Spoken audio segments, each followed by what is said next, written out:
या जब मैं एक छोटा बच्चा था, पहली बार जब मैं शिया रस्मों में शामिल हुआ जहां वे खुद को मारते हैं और आपको काले कपड़ों में होना पड़ता है जो शोक का प्रतीक है। मैं इस नए काले शर्ट को खरीदने के लिए बहुत उत्साहित था और मैंने अपने पिता से ये चेन खरीदने के लिए कहा। एक समूह होता है चेन का जो लोग रखते हैं और वे इन चेन से खुद को मारते हैं और हम सड़कों पर अपने आप को मारते थे। हजारों युवा लोग। अल्लाह को खुश करने के लिए हम अंक अर्जित करने की कोशिश करते थे कि शायद वह हम पर दया करें या हमें माफ़ कर दें। जितना अधिक आप खुद को प्रताड़ित करते हैं उतने अधिक अंक मिलते हैं और उम्मीद करते हैं कि आप नर्क में जाएंगे। तो मैं ईरान में एक शिया मुस्लिम के रूप में पैदा हुआ और बड़ा हुआ। मैंने भगवान से एक युवा लड़के के रूप में प्यार किया और मैं हमेशा उनकी सेवा करना चाहता था और उन्हें प्यार करना चाहता था। और जब मैं 16 साल का था तो मेरे साथ एक घटना घटी जिसने मेरी जिंदगी बदल दी। मैं अपने चचेरे भाई की शादी में जा रहा था और मेरे कुछ रिश्तेदारों ने मुझे लिफ्ट दी थी। मेरे पास नहीं थी और मैं कार में था। मैं जाने के लिए बहुत उत्साहित था और अचानक रास्ते में एक चेक पॉइंट आ गया। उन्होंने कार को रोक दिया, शराब की गंध ली और हम सभी को बाहर निकाला।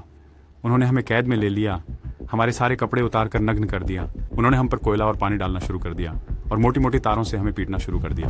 वो हमारा मजाक उड़ा रहे थे और हम पर हंस रहे थे। उन्होंने लगभग 50 लोगों को एक छोटे से कमरे में ठूंस दिया। हम दम घुटने लगे। मुझे बहुत गुस्सा आ रहा था। मुझे बहुत अपमान महसूस हो रहा था। नफरत हो रही थी उन लोगों के प्रति जो अल्लाह के नाम पर मुझे अन्यायपूर्वक यातना देते हैं, एक ऐसी चीज़ के लिए जो मैंने किया भी नहीं है। तो वे हमें हाथों और पैरों में बेड़ियों के साथ अदालत ले गए और हमें एक मुल्ला जज के सामने बिठा दिया जिसने इस्लामिक कानूनों के आधार पर हमें फैसला सुनाया। मेरे परिवार ने कुछ संपर्क खोजे और रिश्वत दी तो उन्होंने हमें छोड़ दिया और हमें सिर्फ जुर्माना भरना पड़ा। लेकिन ये एक लंबी यात्रा की शुरुआत थी। मैंने इस्लाम पर सवाल उठाना शुरू किया। इस्लाम जिसे मैं प्यार करता था और सेवा करता था, ये किस प्रकार का धर्म है जिसमें इतनी अधिक अन्याय है।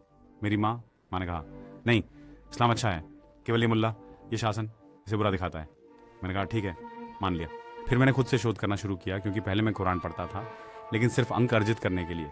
लेकिन इस बार मैंने ये देखने के लिए पढ़ना शुरू किया कि वास्तव में कुरान में क्या लिखा है। मैंने कुरान में बहुत सी बुरी बातें देखी। उदाहरण के लिए सूरह 9 आयत 19-30 मोहम्मद ने कहा, और उन लोगों को मार डालो जो अल्लाह और उसके रसूल पर विश्वास नहीं करते। सूरह 5 आज़न कहती है कि यहूदियों और ईसाइयों को अपना मित्र न बनाओ क्योंकि वे एक दूसरे के मित्र हैं। तो सोचिए, स्कूल में इतने वर्षों की इस प्रचार की, हमने अमेरिका के बारे में बुरी बातें सुनी, इजराइल के बारे में बुरी बातें सुनी, हमने बुरी बातें सुनी और अचानक मुझे लगा कि यह सब ईश्वर की ओर से नहीं हो सकता। ईश्वर ने इस सुंदर ब्रह्मांड, फूल, पक्षी, नदियां और पहाड़ बनाए, पर इतना क्रूर नहीं हो सकता। अब मेरा इस्लाम से विश्वास उठ गया तो मैंने सोचा, अब क्या, ईश्वर कौन है? अगर ईश्वर नहीं है तो जीवन का उद्देश्य क्या है? इस दुनिया को किसने बनाया? और अगर ईश्वर है तो वो कौन? मैं यूं से जानना चाहता हूँ। उसके कुछ समय बाद मैंने अपने पिता को खो दिया, उनका देह। इसके कारण मैंने स्कूल छोड़ दिया, मैंने दोस्तों को छोड़ा, अकेला पड़ गया, टूट गया और ईश्वर से पूछा, क्या आप सच हैं? जब मैं 19 का था तब पहली बार मैंने सुसमाचार सुना। हमारे यहाँ बिजली चली। मेरे पास एक बैटरी से चलने वाला रेडियो था। मैंने रेडियो चालू किया क्योंकि मैं अंधेरे कमरे में। एक चैनल पर किसी ने कहा कि वो आत्महत्या करने, फांसी लगाने जा रहा है। रास्ते में उसने सुंदर संगीत सुना और उसका अनुसरण करते हुए एक चर्च पहुंचा। उसने सुसमाचार सुना और उसका जीवन बदल गया।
अब मैं देखना चाहता हूँ।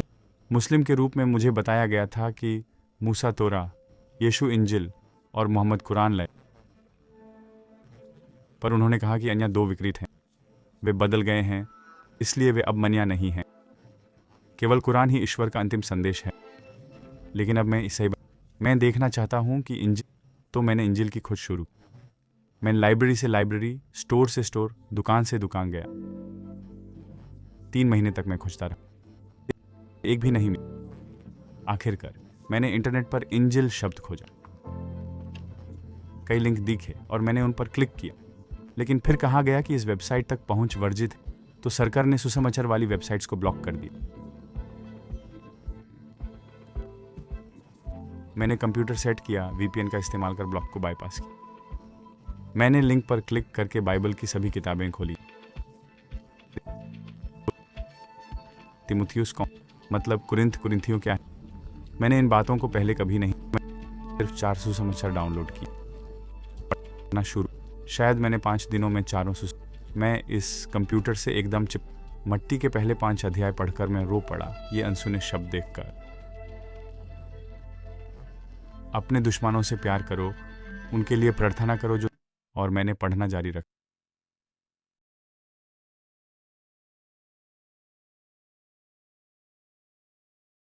ये किताब गैर कानूनी क्यों है?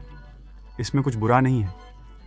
और यीशु ने कहा, मैं अच्छा चरवाहा हूँ जो अपनी भेड़ों के लिए जान देता, और परमेश्वर को एक प्रेमी पिता के रूप, मतलब ये सभी सुंदर शक्तिशाली शब्द।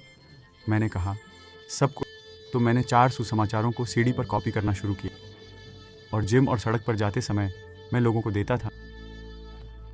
आसपास के लोग सुनकर मेरे पास दौड़ते, क्या मुझे भी एक कॉपी मिल सकती, एक दे सकते हैं? ऐसा करते हुए 8 महीने बाद मैं एक फ़ोन बूथ में, मैं फ़ोन पर बात कर रहा था और एक लंबी दाढ़ी वाला आदमी आया और मुझे चाकू मारने लगा। उसके भागने के बाद मुझे चेहरे और पैर पर कुछ गर्म महसूस हुआ। छू कर देखा तो खून था। मुझे नहीं पता वह कौन था या उसका मकसद क्या था, लेकिन वही क्षण था जब मुझे लगा कि वहां रहना सुरक्षित नहीं और भगवान चाहते थे कि मैं चला जाऊं। मैंने कुछ कपड़े लिए और चला गया। किसी को नहीं बताया। आया, मुझे याद है जब मैं अपनी पुरानी गलियों में चल रहा था, मुझे पता था कि लंबे समय तक यहां नहीं रहूंगा। मैं बस स्टेशन गया और तेहरान का टिकट लिया। फिर तेहरान से मैं तुर्की की सीमा पर पहुंचा, और चमत्कारिक रूप से भगवान ने मुझे सीमा पार करने में मदद की। मैं 19 साल का लड़का हूं, मेरे पास पैसे, मैं किसी को नहीं जानता, मुझे नहीं पता, कोई मुझे नहीं ले, व्यवस्था नहीं है, पर मुझे शांति थी कि वही भगवान जो मां को ठीक कर मुझे बचा चुके थे मेरे साथ हैं। कोई डर या अनिश्चितता नहीं थी कि क्या होगा, मुझे बस पता था कि सब ठीक हो जाएगा। मैं एक ईरानी से मिला और मैंने नहीं कहा, मुझे नहीं पता, मैं बस सुसमाचार बांटता हूं। उसने कहा, मैं ईसाई, मैं चर्च जा रहा हूं, उनके विश्वास और बातें समझ। उसने पूछा, क्या तुम मेरे, तो वह मुझे चर्च ले गया। उसने मुझे पहला असली नया नियम दिया। ऐसा लगा जैसे मुझे पूरी दुनिया मिल गई। पाकर बहुत खुश था। लोग खुशी से परमेश्वर की स्तुति कर रहे थे, संगीत था।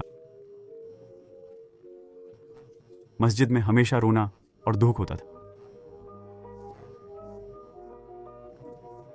सेवा के बाद पादरी ने कहा, स्वागत है यहाँ। मैंने अपनी कहानी बताई। उसने कहा, परमेश्वर ने तुम्हें बुलाया है, वह तुमसे प्यार, चर्च का कोई मुझे अपने घर ले गया। परमेश्वर मेरे लिए वफादार था, मेरी देखभाल की। बहुत सारी धमकियां थी, तो मैं वहां 2 साल रहा और यूएन से कॉल आया कि मुझे शरणार्थी के रूप में स्वीकार कर लिया गया है। मैं अमेरिका पहुंचा और कहा, धन्यवाद प्रभु, एक ऐसे स्वतंत्र देश के लिए जहां मैं आप बाइबल अध्ययन के बाद मैंने ईरानियों के लिए एक चर्च शुरू किया और मुसलमानों तक पहुंचना। ईरानी लोग बड़ी संख्या में यीशु की ओर आ रहे हैं। सोचिए, इतने वर्षों तक हम मृत इमामों के मज़ारों पर जाते थे और उन मृत अस्थियों से प्रार्थना करते थे, और एक बार भी अल्लाह ने हमारी प्रार्थना का जवाब। पर जब मैंने यीशु को पुकारा, मुझे उनका प्रेम और शक्ति महसूस हुई और वे मेरे कमरे में प्रकट हो।